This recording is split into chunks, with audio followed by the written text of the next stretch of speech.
The Whispering Tunnel. It was a shortcut, they said, a way to shave 10 minutes off the drive home. The old railroad tunnel, abandoned decades ago, cut straight through the hillside, its entrance hidden by overgrown weeds and crumbling stone. Locals called it Black Hollow Tunnel, though no one could remember why. Most avoided it, but Sarah was late, and the rain was coming down hard. Her headlights flickered as she eased her car into the tunnel.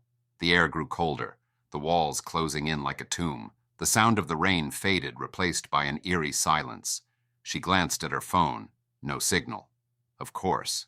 Halfway through, the engine sputtered and died.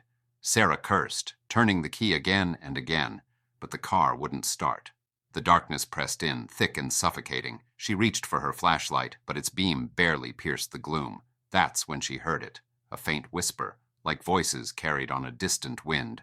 "Hello?" she called, her voice trembling. The whispers grew louder, overlapping, murmuring words she couldn't quite make out. She stepped out of the car, the beam of her flashlight shaking in her hand. The walls seemed to pulse, shadows twisting and writhing like living things. "Who's there?" she demanded, her voice echoing down the tunnel. The whispers stopped abruptly, replaced by a low, guttural growl.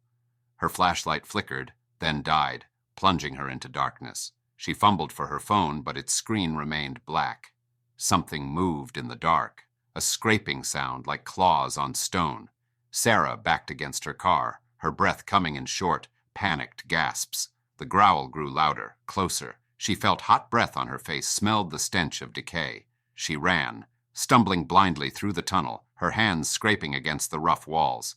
The whispers returned, louder now, chanting in a language she didn't understand. The tunnel seemed to stretch on forever, the exit nowhere in sight.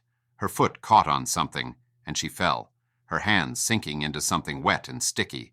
The flashlight flickered back to life, casting a dim glow on the ground. She screamed. The floor was covered in blood, pooling around the remains of something, or someone. The whispers became a deafening roar, and she felt something grab her ankle, pulling her into the darkness. The next morning, a passing motorist found her car abandoned in the tunnel, the keys still in the ignition.